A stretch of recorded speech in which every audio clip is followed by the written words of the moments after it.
Leads and carriers. The grooming ritual, licking and combing. And the elderly cat. Cats are carnivores, there's no denying it. The ideal food for a cat in their eyes would be a mouse.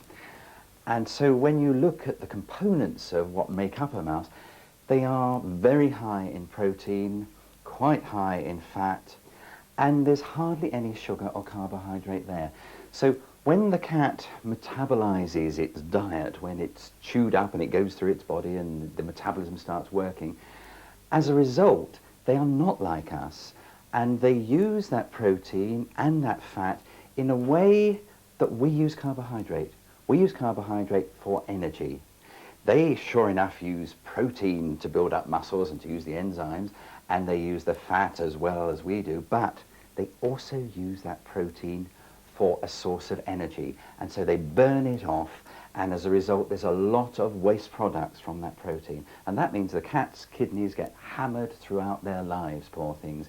It's a high price to pay, but the great news for the cat is it's such a rich diet that they're able to spend anything up to 18 hours a day sound asleep. So it's sort of heads you win, tails you lose if you're a cat, but in the end, with the elderly cat, the kidneys do get hammered. But if you're giving a cat food, it's very hard to improve on a canned diet. What you should never do is, if you're a vegetarian, impose your whim on the cat, because they won't survive on a vegetarian diet. They need that very high animal protein diet. And in the same way, you really can't use a tin of dog food to support your cat. It just will not enable your cat to thrive, again for the same reason. But the people who make cat food do spend a lot of time trying to get in balanced cans that ideal mix. So there's about 75% water in there, 35% dry weight of protein, and 10% dry weight of fat. And that produces a meal which cats consider to be very good.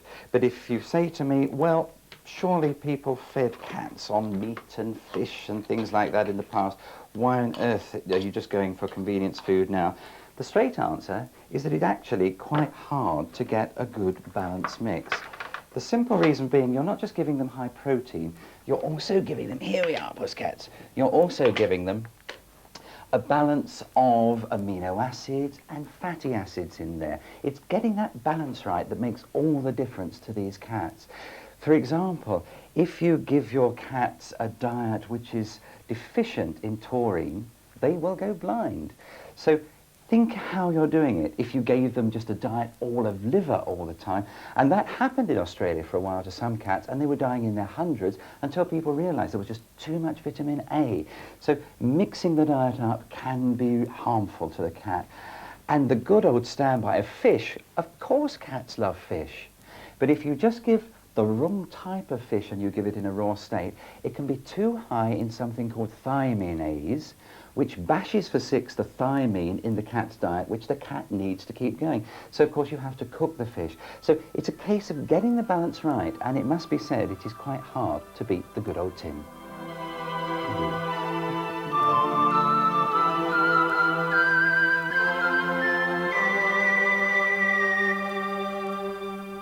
If you've just moved house with a cat, or have a new young cat, after you've kept them in for a week or so to become attached to the new home, when you first let them out into the garden, you need to stay with them, preferably keeping them on a lead while they establish a map in their mind of how to get back to the safety of the house.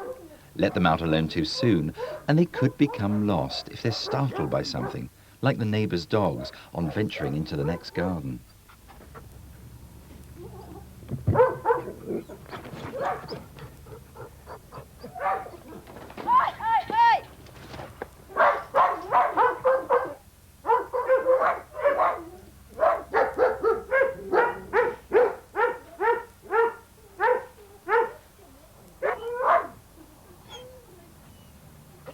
The neighbour's dogs may have turned into a pack, but trees offer a safe haven for climbing cats, and once the dogs have gone, the cat comes down and fortunately finds its way home. Thanks, Leslie. The one thing you won't do by putting a lead onto a cat is to turn it, of course, into a dog and be able to walk it in quite the same way. But it is useful even if you've got a cat, if you're, for example, a breeder and your cat never goes into the outside world, or you're somebody who believes in keeping your cats in all the time. Even so, it's extremely useful to have the facility to have your cat in the outside world. Now, the problem for most people who keep their cats in all the time is that when the cat is out, it is liable to be startled by something. Not having a familiar map of the area in its mind, it may well disappear. And similarly, if you're going with your cat to the vets or you're visiting relatives, again, there are reasons why at some time in your cat's life you will need to be able to restrain it and have it fitted with something like a leash, or to be able to put it into a basket and put it in the car. These are things that you need to think out ahead and think it out with your cat ahead, rather than just think, oh, I'm now going, and suddenly put it on. Because what usually happens with most cats is they fight a harness when it's first put on, and if the very first time you put it on is in the outside world, then the cat can squirm out of the harness and get away and escape, and you may not be able to get it back. If that does happen, of course, be calm and gradually move towards your cat. But the real answer is realize that you will need these at some stage in your cat's life and get it used to it. Initially put on the harness, the cat may not like it, you can leave it without the leash. In your own house, you can put the leash down and let the cat wander around. And if you do that, then the cat is not having this feeling of being trapped by it. And gradually, over a period of time, it will get used to having the harness there behind you, and all will be well. And the exact same logic applies to carriers. Don't just throw your cat in when you need it. Do it well ahead. Put the cat in when you are sitting around having a cup of tea, and don't try and shut it in.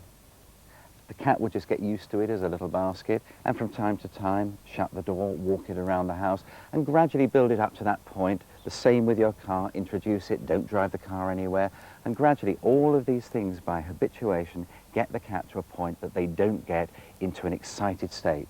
Because one of the real problems that you have to face is taking your cat to the vet from time to time, and if you're taking a stressed animal on top of any injury, then you do have a problem. So reduce the stress by thinking ahead.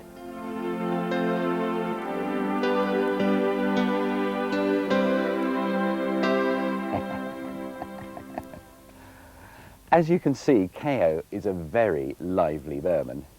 And Burmans tend to be because they have not only a traditional build, but a traditional coat. And a traditional coat can be very useful if you want to be a little more active.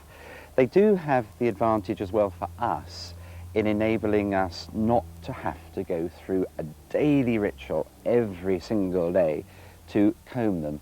Because by having the traditional type of coat, it is something that will self-align.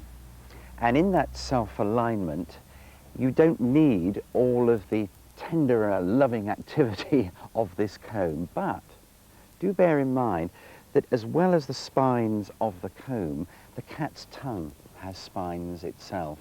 And it's those very spines that have had to look after all of the traditional type of cats, whether long-haired or short-haired, before mankind really got involved with cat breeding. And so any of the more traditional type of cats, howbeit long hair, and that includes the sort of smaller, lighter-bodied ones like the Angora, or the great big, really rugged ones from the north, up in the cold and snow, where the farm edge of work made them into animals that had to look after themselves. Now that includes ones like the Norwegian forest cat or the Maine Coon. Now, they went through centuries without ever being brushed or combed, so they don't really require too rigorous an attention today. And if you want a coat that will look after itself and a long hair, great, they're a lovely one to go for. But if you don't mind spending time on a daily basis with a fuller coated cat, then the modern Persian can be for you. But don't underestimate the amount of time that it will need. And remember as well that we've modified the skull structure of the modern Persian by flattening the face. The tear ducts don't drain as well as they used to, so tears will come over and you'll get matting on the fur just under the eyes, and that will need attention too. But again, if that's the type of cat that you're very happy to go for and have the time, then why not?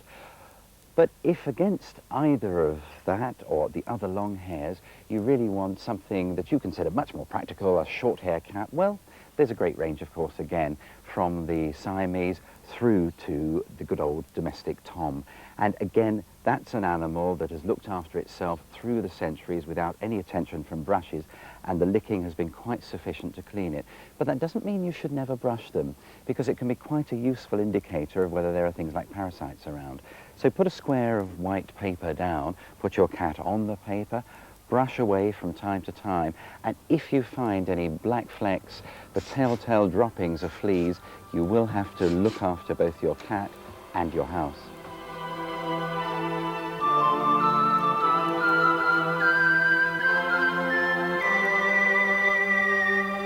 Hello, Charlie. Charlie's 16 years old, and despite the name, Charlie is a girl. But if you look carefully at Charlie, what you'll see is that the spine is quite high on the back. There are hollows here which you can feel but also can see. And if Charlie had wanted to bite me, I wouldn't have felt a thing, because Charlie hasn't got any teeth left anymore. Because Charlie, like many elderly cats, is suffering from kidney failure or partial kidney failure.